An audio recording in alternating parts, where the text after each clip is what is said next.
Yeah, we're still uncertain about a couple guys, but for the most part, it'll be similar to what we had this last game. In terms of resetting on the other side of Saturday, what have you guys been planning, working on in terms of just being in the right mindset for a quarterfinal? Yeah, I mean, we were off yesterday, so it was good for everyone to get away and take a day off, and we kind of everyone just to take a breath, which was nice. So we just met this morning, kind of setting up what the next 2 days is going to look like, and the approach that we need to take, and the preparation that we can do in the short turnaround. But yeah, we'll get more in depth on them later this afternoon and tomorrow. Yeah, what is the challenge when you kind of bounce back and forth between MLS play and the convention, the stakes of a quarterfinal? Yeah, it can be tough. But again, it's another game for us. And I know we say it's just another game, but we understand that this game means something more. So it's an important game. We challenge all the guys that every game that we play is important, and every game we want to win. But I don't think there's any hiding that there's more at stake in this game. So we understand it's an important game. But I don't think it'll be hard for us to get up for this game just with what's on the line. I guess coming on the other side of a heat fried Saturday night, how are you guys looking forward to the relatively expected to be better weather in New Jersey? Yeah, it'll be a nice change for us. I don't know exactly what the temperature is going to be, but I think it was 105 or 107 the other day during the day, which is, yeah, it's hot, and obviously it cools down a little bit in the evening, but it'll be a welcome change. You can typically run a little more and cover some more ground and be a little sharper in everything, your decision making and all that stuff. So I thought we did a good job of that for the most part of the game the other night. So hopefully that'll continue on Wednesday.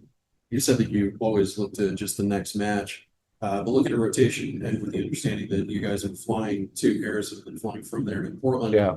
How have you guys been planning and managing the player rotation to make sure that you're ready for Portland on the other side of whatever Wednesday brings?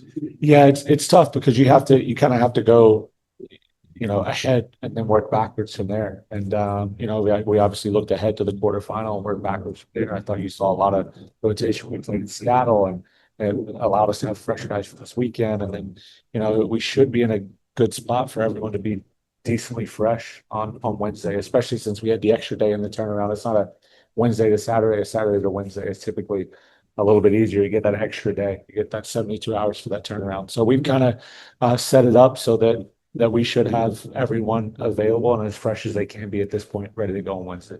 On availability, you've been a little cagier than usual on who's available, who may be hurt.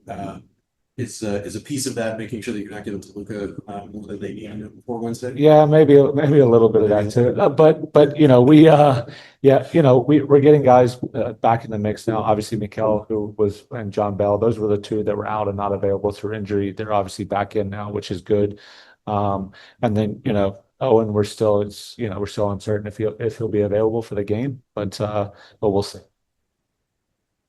Do you find joy in being able to prepare for you see a lot of the same teams a lot, and then you get to see these different faces? Is that kind of a thrill for you to prepare? Yeah, it's fun. It is nice to look at somebody different. It's always fun, man. Anytime you play someone outside of your league, especially League MX, I think they're special games, whether you're playing in Champions League or you're playing in Leagues Cup or anything else. I think everyone, the players, the staff, it's a nice change, and they're quality. They're good teams, obviously. So it's fun to prepare for, and it's fun to play in.